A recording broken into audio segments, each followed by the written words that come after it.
히브리서 11장 24절로 27절의 말씀 함께 합독하도록 하겠습니다. 히브리서 11장 24절부터 27절까지입니다. 제가 가진 성경은 신약성경 365면부터 366면에 걸쳐 있습니다. 자, 11장 24절부터 우리 함께 합독합니다. 시작. 믿음으로 모세는 장성하여 바로의 공주의 아들이라 칭함받기를 거절하고 도리어 하나님의 백성과 함께 고난받기를 잠시 죄악의 낙을 누리는 것보다 더 좋아하고 그리스도를 위하여 받는 수모를 애굽의 모든 보화보다 더 큰 재물로 여겼으니 이는 상 주심을 바라봄이라. 믿음으로 애굽을 떠나 왕의 노함을 무서워하지 아니하고 곧 보이지 아니하는 자를 보는 것 같이 하여 참았으며. 아멘. 자, 오늘 이 말씀을 가지고 영적 유산을 남기는 방법, 또 영적 유산을 남기는 인생에 대해서 함께 생각을 해보려고 합니다. 우리가 21일 기도회를 마치자마자 이 금요 시간에 이제 모세를 우리가 함께 살펴보았습니다. 오늘까지 네 번째인데요. 자, 첫 번째는 민수기 20장의 무리바 사건을 통해서 하나님이 노하셔서 너는 가나안 땅에 못 들어간다. 그런 말씀을 우리가 함께 나눴습니다. 우리가 볼 때는 한 번의 실수인데 그 한 번의 실수를 하나님이 이렇게까지 하실 필요가 있을까라고 생각을 합니다. 그런데 우리에게는 한 번의 실수지만 하나님 보시기에는 우리가 생각하는 것보다 더 큰 문제들이 있었다는 거예요. 그것을 우리가 아가서의 말씀으로 표현하면 모세 안에 작은 여우들이 하나님과의 아름다운 관계를 회방하는 그런 모습들이 있었습니다. 여기에 대해서 자세한 것은 그때 설교를 참고해 보시면 작은 여우가 모세 속에서 어떻게 역사하고 있었는지를 알 수가 있을 것입니다. 자, 그러다가 이제 신명기 3장에 오면 모세가 마지막 고별 설교를 하면서 자, 이 무리바 사건으로 말미암아서 좀 자존심이 상하는 그런 일일 수도 있지만 하나님께 간절히 기도했다가 거절당한 그 이야기를 이스라엘 백성들에게 들려줍니다.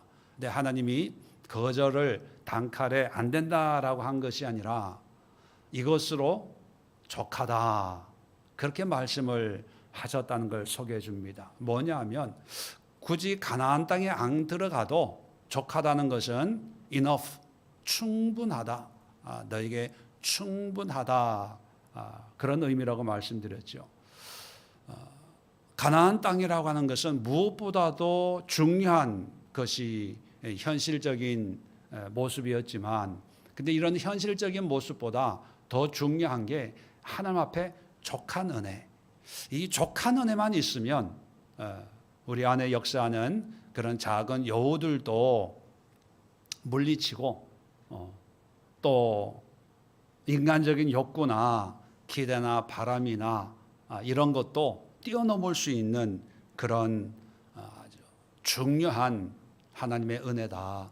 그렇다면 우리가 추구해야 될 것은 세상에 뭔가 이루려고 애쓰기보다 우리에게는 가나안 땅의 모습이 여러 가지 있지 않습니까? 근데 굳이 그 가나안 땅 그 모습을 이루어서 누리는 은혜도 물론 있겠지만 그러나 그렇게 힘들게 전쟁하고 싸우고 피를 흘리면서 그 땅을 차지하면서 누리는 은혜보다 족한 은혜, 그러지 않아도 풍성한 은혜를 누리는 것이 더 의미 있지 않을까. 그래서 가나안에 들어가지 못한 모세를 향해서 누구도 구원 못 받았다, 믿음이 없다, 하나님 앞에 버림받았다라는 그런 얘기를 하는 사람이 없습니다. 누구나 다 존경하고 추앙하고 본받고 싶어하는 그런 신앙의 모델이지요. 그 신앙의 모델이 세상의 모든 것을 누림으로 우리에게 보여주는 것이 아니라 오히려 내려놓음으로, 포기함으로 더 빛나는 그런 신앙의 삶을 보여줍니다. 그게 족한 은혜입니다.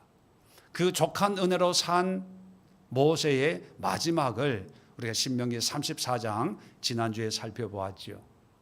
정말 그 무덤이 어디에 있는지도 모르면서 언뜻 보면 그의 인생의 말로가 초라하고 쓸쓸하고 외롭다라고 느껴질 수 있죠.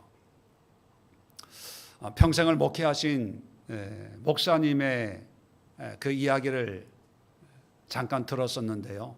그분이 그런 큰 교회를 목회한 분이 아니어서 평생을 애쓰고 노력했는데 이것밖에 안 되나 그런 생각 때문에 힘들었다는 그런 얘기를 들은 적이 있습니다. 우리는 뭔가 이렇게 드러나고 인정받고 보여지고 또 사람들로부터 칭송을 받는 그런 업적이 있으면 보람 있고 든든하지요. 또 보란 듯이 보여줄 게 있으면 뭐 얼마나 좋겠습니까? 근데 모세 같은 경우에는 보여줄 게 없는 상황입니다. 오히려 야, 모세가 왜 못 가지? 왜 이렇게 됐을까라고 하는 측은지심의 발동이 되는 그런 상황이었지요. 그럼에도 불구하고 모세는 믿음의 유산을 남기는 그런 삶을 살았다. 그래서 이 네 가지 모세 이야기를 통해서 제가 결론적으로 말씀드리고 싶은 게 바로 오늘의 설교입니다. 우리가 아가서를 통해서 하나님과의 사랑의 관계를 얘기했지 않습니까? 사랑의 관계. 근데 이 사랑의 관계에서 우리가 하나님의 사랑을 받는 것도 좋지만 여러분, 사랑하는 사람이 사랑을 받기만 하면 여러분 계속 사랑할 수 있겠어요? 사랑을 받으면 또 사랑을 줘야 되잖아요. 주거니 받거니 해야 되는 거거든요. 주거니 받거니. 우리가 하나님의 사랑에 대한 어떤 기대와 소망은 있는데 그런데 우리가 많이 약한 게 뭐냐면 하나님의 그 받은 사랑, 은혜, 긍휼에 대한 사랑을 돌려드리는 것. 돌려드리는 것에 대해서는 참 인색합니다. 그저 예배드리고 봉사하고 주일 하루 수고하는 것, 뭐 좀 전도하는 것, 기도하는 것, 뭐 이런 소소한 일상에서의 어떤 그런 신앙의 모습도 물론 있지만 정말 하나님의 사랑이 크고 놀라웠다면 그런 은혜를 누렸다면 누가 뭐 하라 마라 하기도 전에 우리는 그 사랑에 대한 반응으로 하나님 앞에서 그 사랑을 돌려드리는데 뭐 하나님이 우리의 사랑을 받고 안 받고 뭐 이게 중요한 게 아니라 하나님의 그 사랑으로 말미암아 우리가 우리 삶에서 어떤 그 사랑의 모습, 믿음의 모습의 흔적이나 이런 것을 남기는 삶이 되어야 된다는 거예요. 내가 사랑 누리고 은혜 누리고 구원을 받고 축복을 받고 늘 받고 기도 응답받고 해결받고 뭐 위로받고 치료받고 뭐 이것도 하나님의 일반적인 은혜로 우리가 역사하지만 중요한 것은 그런 은혜를 통해서 우리는 뭐를 남기냐 하는 거예요.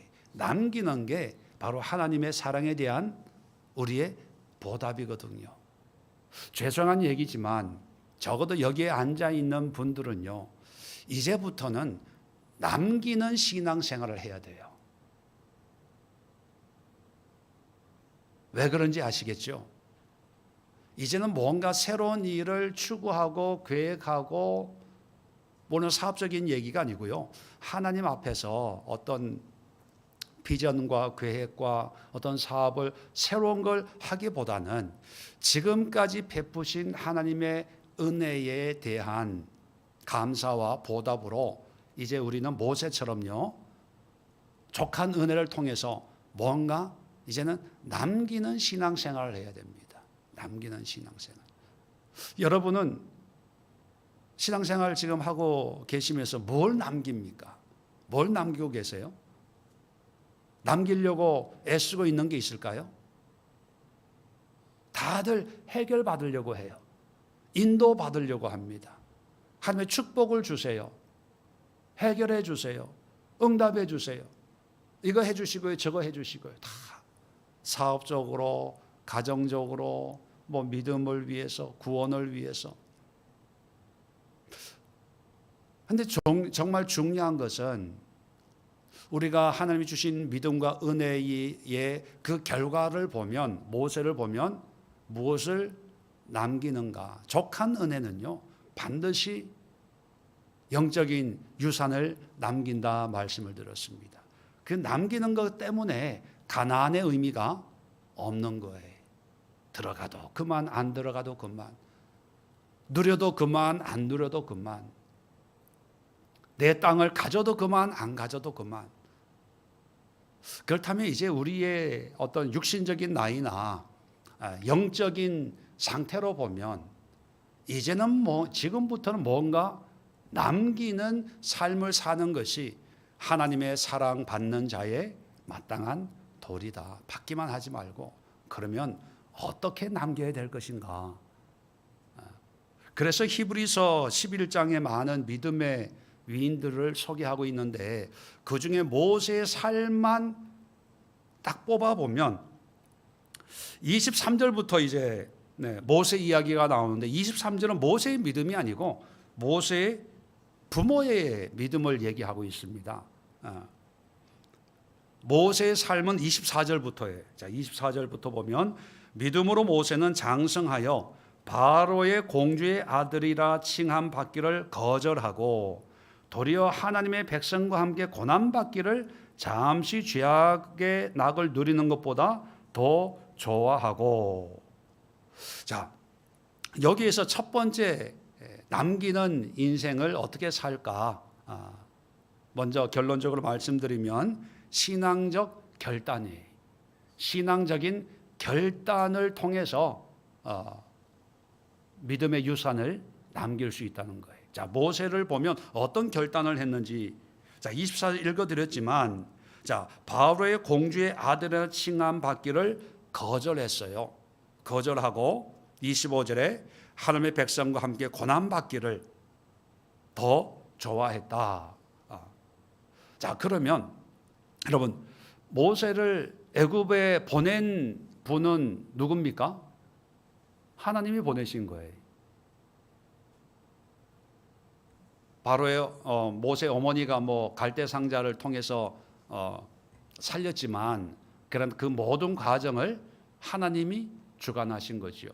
그리고 이 애굽 생활에서 모세는 아주 중요한 일을 했죠.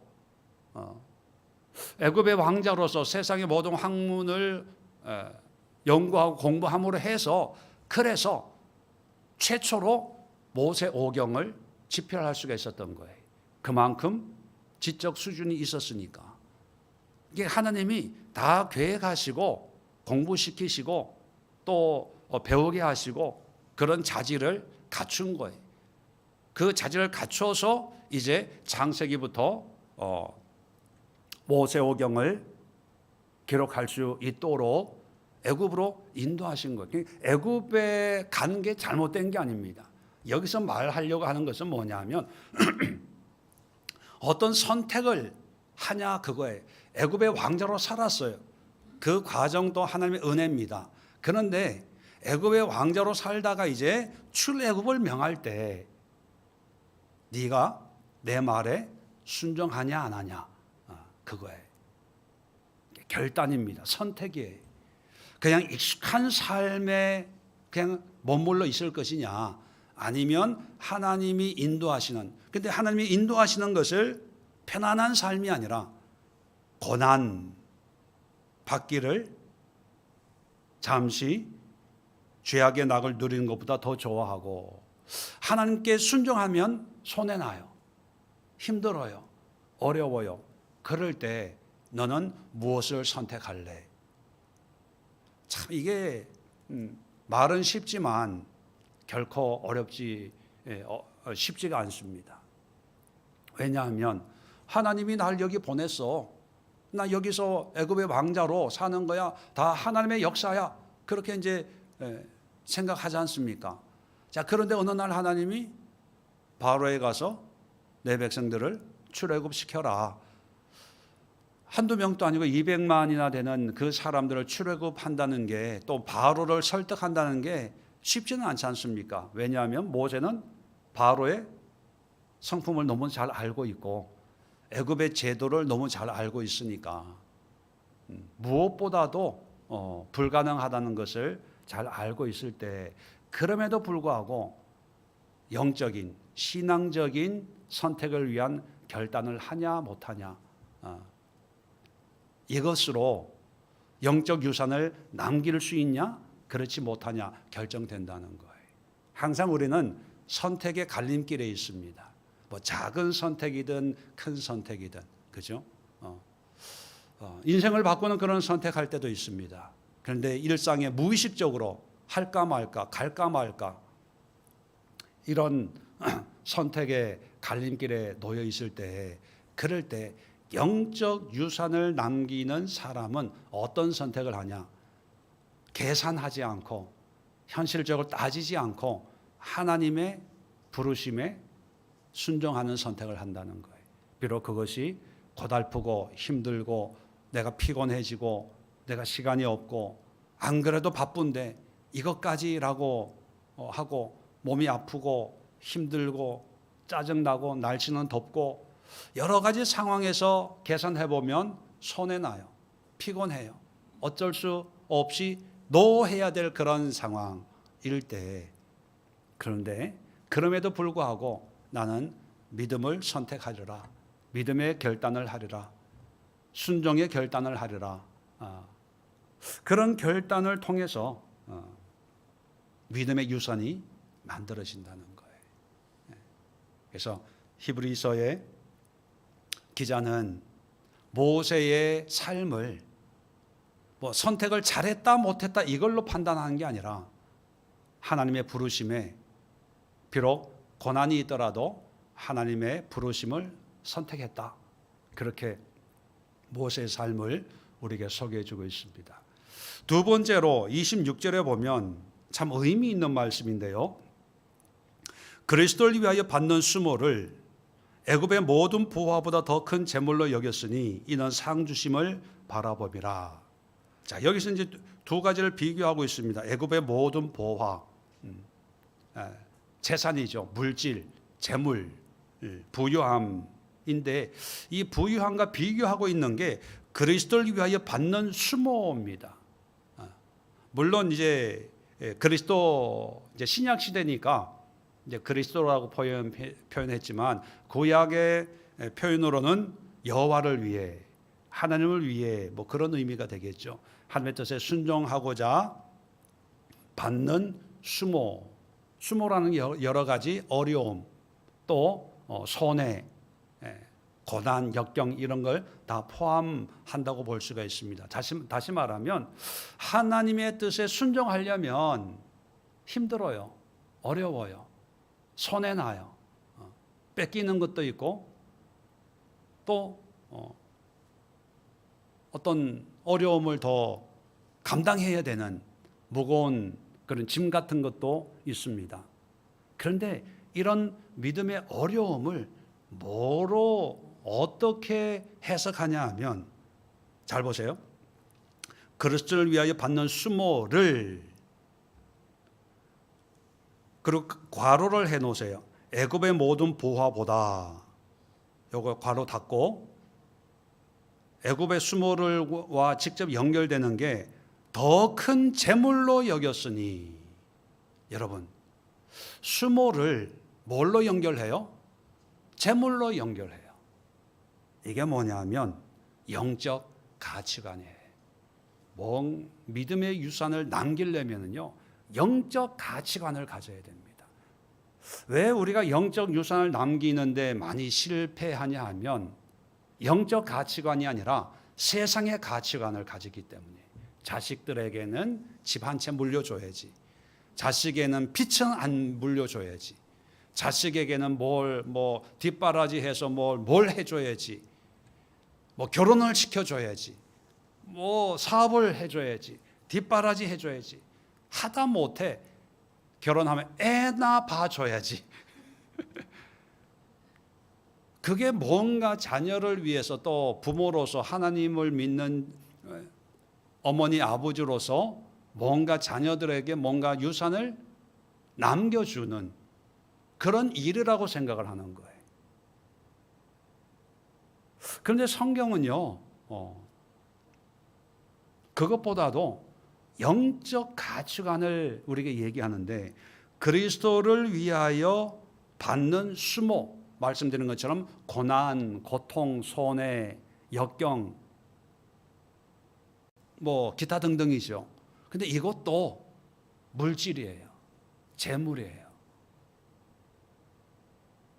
이렇게 표현하면 좋을 것 같습니다. 예를 들어서 어떤 분이 사업을 해서 11조를 한 달에 1억씩 드린다. 굉장한 거죠. 그죠? 그런데 어떤 권사님은 주일 일하면 월급을 더 많이 받을 수 있는데, 근데 주일 교회 봉사 때문에 주일 일하는 것을 포기했어요. 저는 주일 일을 못합니다. 그래서 월급이 줄어드는 거예요. 자, 그랬을 때 우리는 세상적인 가치관은 뭐예요? 1억 헌금하는 그 장로님의 헌신이 더 크고, 주일 일을 못해서 주일 일하면 뭐 몇 배를 더 준다는데 그걸 포기하고, 그래서 11조를 많이 못 드리는 거예요.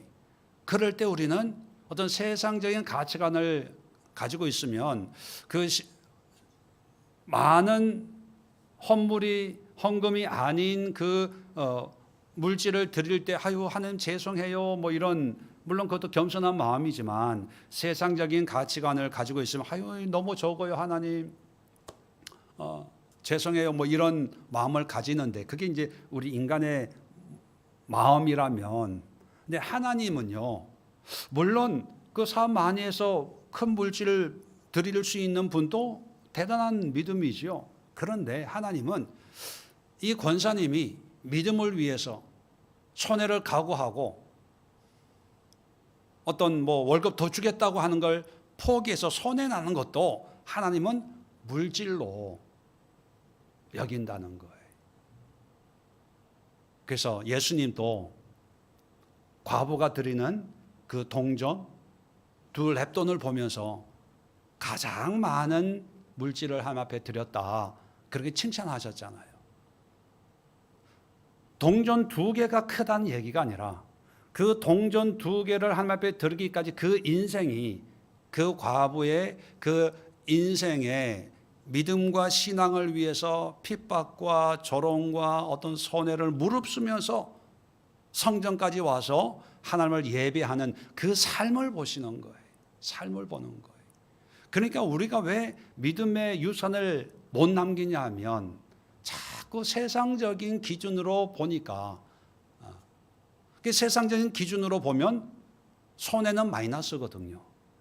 고난은 피해야 되거든요. 어려움은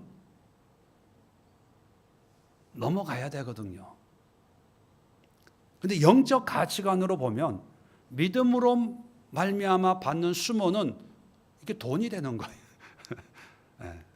더 큰 재물이라고 하니까, 이게 이 하나님을 위한 수모가 얼마나 가치 있는지 애굽의 모든 보화보다 더 큰 재물, 최상급으로 얘기하고 있어요. 애굽의 보화, 애굽 왕궁의 보화가 얼마나 좋은 게 많았겠어요. 그런데 그것도 좋지만 더 큰 재물은요, 믿음의 수고, 믿음의 고난, 믿음의 고통, 아픔도 영적으로는 물질이라는 거예요. 그러면 우리가 물론 자녀들에게 이런 믿음의 수모 당하는 것을 물려줄 수는 없잖아요. 이 수모 당하는 것을 물려주는 게 아니라 그 다음에 보면 26절 끝에 보면 이는 상 주심을 바라봄이라. 상이 있다는 거예요. 나는 수모를 받아요. 그런데 하나님은 우리에게 뭘 주신다고요? 상을 주는 거예요. 그 상이 우리가 남기는 믿음의 유산이 되는 거예요. 이게 비밀입니다. 내가 이런 수모 받으면 우리 아이들도 뭐 조롱당하겠지 뭐 이렇게 생각을 하는데요. 그건 세상적인 관점이고, 내가 수모를 당하면 하나님은 그 수모에 합당한 보상이 있어요. 이 보상은 이 세상의 것으로 판단할 수 없는 애굽의 보화보다 더 좋은 그런 결과를 하나님이 책임져 주신다는 거죠. 그러니까 우리가 믿음의 하나님의 사랑을 받고 우리가 하나님을 사랑하면서 이제 뭔가 남겨야 되는데, 이제는 세상적인 생각을 좀 내려놓고 성경적이고 영적이고 하나님이 보시는 어떤 가치관으로 바뀔 필요가 있는 거예요. 지금까지는 우리가 살아야 되고 자식 공부시켜야 되고 시집 장가 보내야 되니까 돈이 있어야 되고 뭐 시간이 있어야 되고 뭐 그런 현실적인 그렇게 살 수밖에 없는 그런 환경이었다고 보면, 이제 저나 여러분의 나이쯤 되면 뭐 돈 없이 살 수 있는 것은 아니지만 우리의 관심이 이제부터는 뭔가 믿음의 유산을 남겨서 정말 의미 있는, 비록 우리가 노후에 어떤 모습이 될지 모르지만 초라하게 보일지라도 정말 하나님 나라에서는 잔치가 벌어지는 그런 모세와 같은 영광스러운 그런 우리의 마지막을 지금부터 준비해야 되는데, 그 준비하려면 첫 번째가 신앙적인 결단을 하면서 살아야 되고, 두 번째는 영적 가치관으로 살아야 된다는 거예요. 영적 가치관. 이게 없으면 여전히 세상적으로 계산해서 판단해요. 저울질합니다. 뭐가 쉬울까? 뭐가 좋을까? 뭐가 나에게 유익이 될까? 뭐가 나에게 손해가 되지 않을까? 이익이 될까? 그래서 좋은 길, 좋은 것만을 추구하려다가 결국은 뭐냐면 하나님과 관계없는 그런 삶으로 끝맺을 수가 있고, 정말 우리가 죽을 때 내가 헛살았구나, 잘못 살았구나, 잘못 믿었구나 라고 고백하면서 죽는다면 얼마나 이게 비참합니까? 여러분, 그래도 세상에 번듯하게 남겨놓을 건 없어도 하나님 앞에 남겨놓을 거, 얘기할 거리라도 가지고 가야 되고, 또 할 수만 있으면요, 늘 장례 때마다 느끼는 거지만 어느 분이 돌아가셔도요 세상 달라지는 거 아무것도 없더라고요. 그리고 유족들도요 장례식 때는 뭐 먹지도 못하고 슬퍼요. 근데 한 달 지나 보니까 다 밥 먹고요, 차 마시고 디저트 찾더라고요. 이게 참 우리가 죽음이라는 게 이 세상에서 별로 의미가 없어요. 가장 의미 있는 것은 하나님 앞에 섰을 때, 착하고 충성된 종아, 네가 작은 것에 충성했으니 내가 큰 것으로 맡기겠다.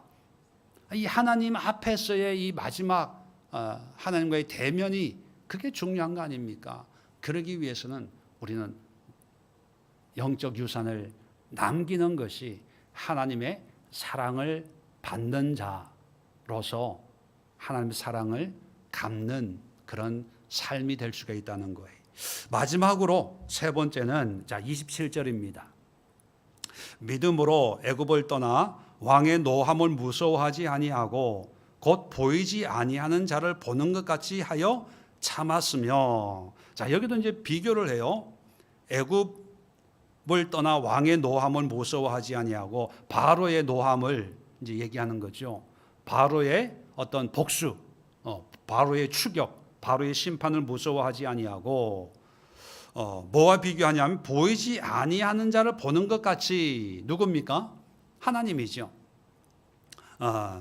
그런데 재밌는 것이요, 보이지 아니하는 자를 보는 것 같이 하여 참았으며, 참았다는 표현을 해요.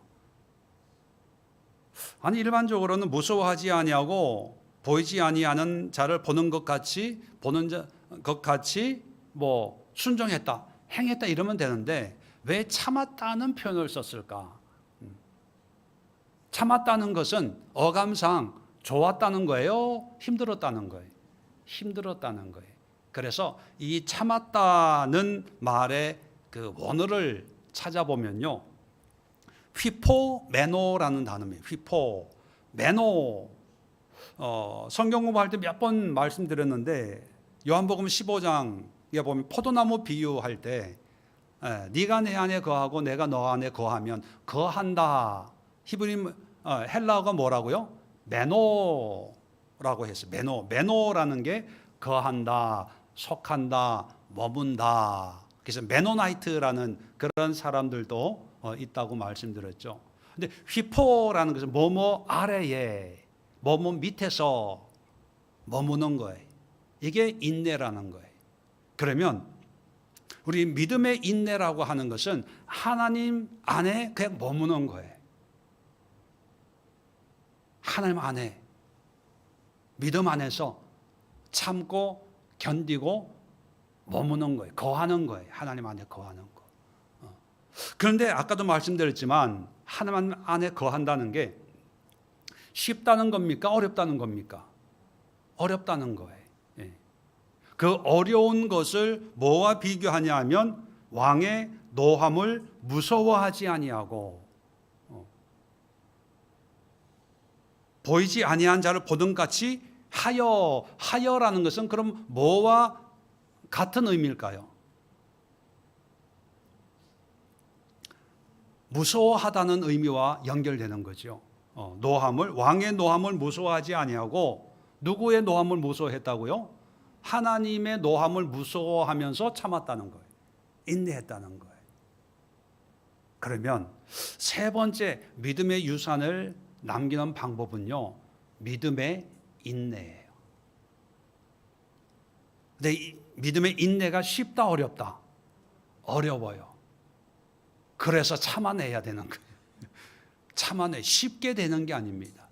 우리가 세상의 종로로 하는 건 너무 저주고 심판이고 우리 신앙 고백으로 하나님 안에서는 쉽고 감사하고 즐겁고 이렇게 얘기하지만 사실 우리가 느끼잖아요. 하나님의 뜻에 순종하기가 그렇게 쉽지가 않아요. 모세도 안에 여우들이 있어서 한번 실수했는데 하나님이 심판할 정도로 가나안에 못 들어간다는 것은 너 죽어라는 말과 같은 거거든요.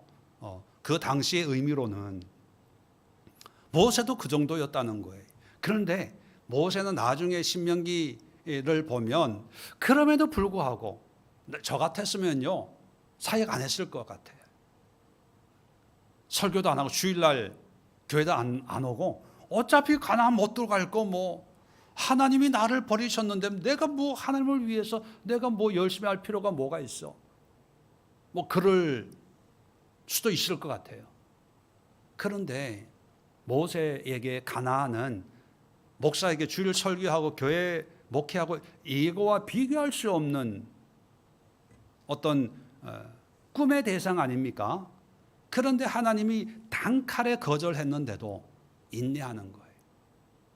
근데 오늘 이 말씀을 보면 그 인내하기가 쉽지가 않았을 거예요. 인간적으로. 그래서 나중에 모세가 신명기 3장에 보면 하나님 앞에 기도하는 장면이 나오잖아요. 하나님을 찬양하면서 나로 하여금 건너가게 하옵소서. 간절히 기도할 그 마음을 하나님 또 아셨을 텐데도 단칼에 거절했을 때 모세가 받는 상심은 얼마나 컸겠습니까? 우리도 기도 제목 가지고 기도했는데 응답이 안 되면 너무 상심이 되잖아요. 그런데 모세는 그걸 참아냈다는 거예요. 참아냈다는 거예요. 여러분, 우리가 뭘 하려고 하는 것은 때에 따라서는 쉬운 일이 될 수가 있어요. 새롭게 뭘 하려고 시도하고. 그런데 의외로 어려운 게 뭐냐면 어려움 가운데서 하나님 앞에 머무는 거, 잠잠히 기도하고 때를 기다리는 거, 모든 걸 하나님 앞에 맡기고 말씀 보고 기도하고 예배하면서 잠잠히 하나님 안에 머무는 거. 많은 분들이 뭘 하라고 하면 잘하는데 하지 마시고 잠잠히 머무세요 하면 이걸 못해요. 왜? 뭐 여러 가지 이유가 있겠지만 가만히 있으면 불안한가 봐요. 뭘 해야 마음이, 왜? 뭘 하고 있으니까 하나님 뭔가 좀 불쌍히 여겨주세요.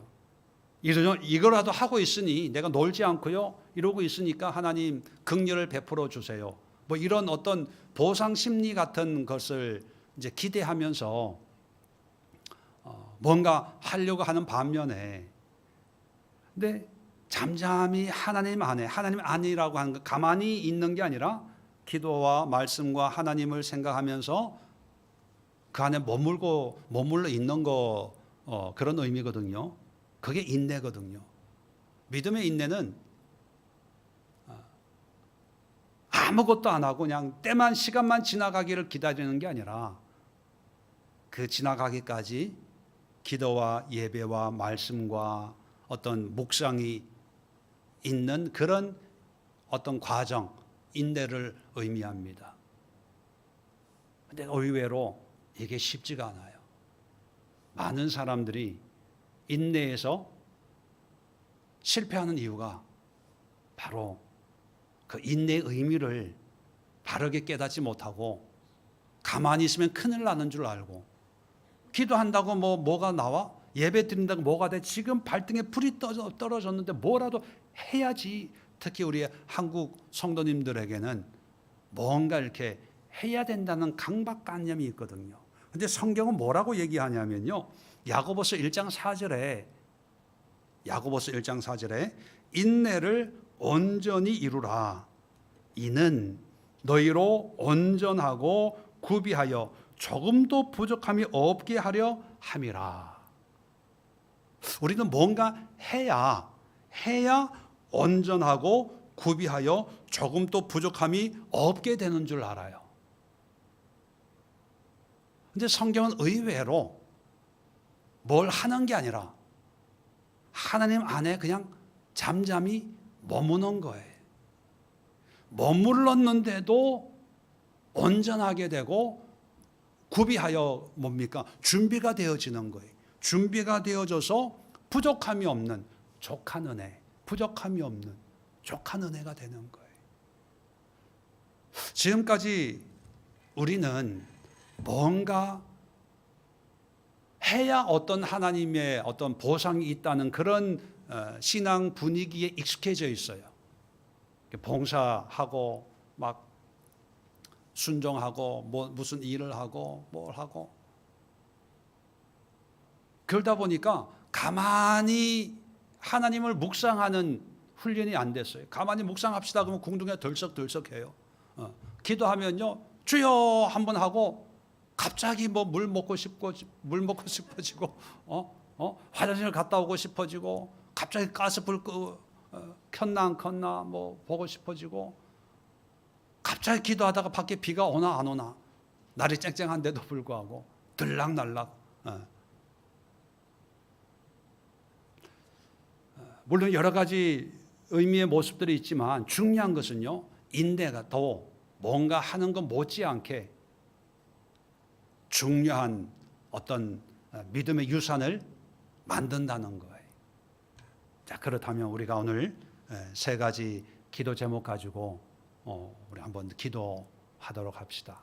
이제는 뭔가 새로 만들고 추구하고 뭘 하고 하기보다는 믿음의 유산을, 참 아름다운 유산을 좀 만들어 놔서 할 수만 있으면 우리 자녀들이, 우리 가족들이, 우리 성도들이, 교우들이 그걸 보면서 힘과 용기를 얻을 수 있으면 너무 좋겠죠. 그러나 더 중요한 것은 뭐냐면 우리가 준비해야 된다는 거. 하나님 앞에, 하나님, 나는 땅에 있는 가나안이 아니라 하나님, 바로 하나님 자신만을 사모합니다, 사랑합니다, 추구합니다 라고 하는 어떤 믿음의 유산, 늘 유업을 우리가 가지고 있어야 족한 은혜고 사랑받는 하나님의 자녀라면 그런 삶을 위해서 오늘 믿음의 결단을 하게 하옵소서. 믿음의 결단이라고 하는 것은 손해 나더라도 힘들더라도 뻔히 알아요. 마이너스라는 것. 뻔히 알아요. 힘들다는 것. 어려움이 있다는 것. 문제가 있다는 것. 그래도 하나님이 허락하시면 그것을 선택할 수 있는 믿음의 결단. 그 결단력을 주옵소서. 두 번째, 세상의 가치관이 아니라 영적 가치관으로 무장하게 하옵소서. 수모도 돈이다. 고난도 돈이다. 뭐 돈이 전부는 아니지만 애굽의 세상의 어떤 가치관과 비교하기 위해서 가치 없는 게 아니라는 거예요. 더 귀한 거라는 거죠. 그래서 믿음의 고난을 당하고 믿음의 수모를 당하고 믿음의 어려움을 겪으면서도 우리는 부요한 자의 삶을 살 때 하나님이 우리에게 또 상을 주시는 그런 은혜를 누릴 수 있습니다. 마지막으로 인내하게 하옵소서. 기도로 인내하게 하시고 말씀 속에 인내하게 하시고 예배 가운데 인내하게 하옵소서. 오히려 내가 뭘 한다는 게 나의 의를 드러내고 하나님의 역사를 더 방해하고 내가 내 생각으로 내 계획으로 뭔가 추진한다는 게 성령의 역사를 가장 방해하는 방해물 제1호가 될 수 있는 상황도 있기 때문에 하나님 맡겨드리고 하나님의 뜻에 온전히 의탁하고 저는 침묵하면서 묵상하겠습니다. 잠잠히 하나님의 시간을 기다리면서 기도하겠습니다. 하늘만을 바라보고 예배하겠습니다. 주여 인내를 온전히 이루게 하옵소서. 이 세 가지를 통해서 모세는 우리가 아는 그런 모세가 되었다 하면 우리도 이 세 가지 기도 제목을 가지고 기도하면서 제2, 제3의 작은 모세의 삶을 주님 앞에 살아가는 우리의 그런 남은 생에 될 수 있기를 바랍니다. 자리 정돈하시고 주여 한번 힘차게 외치고 합심해서 주여 한번 외치고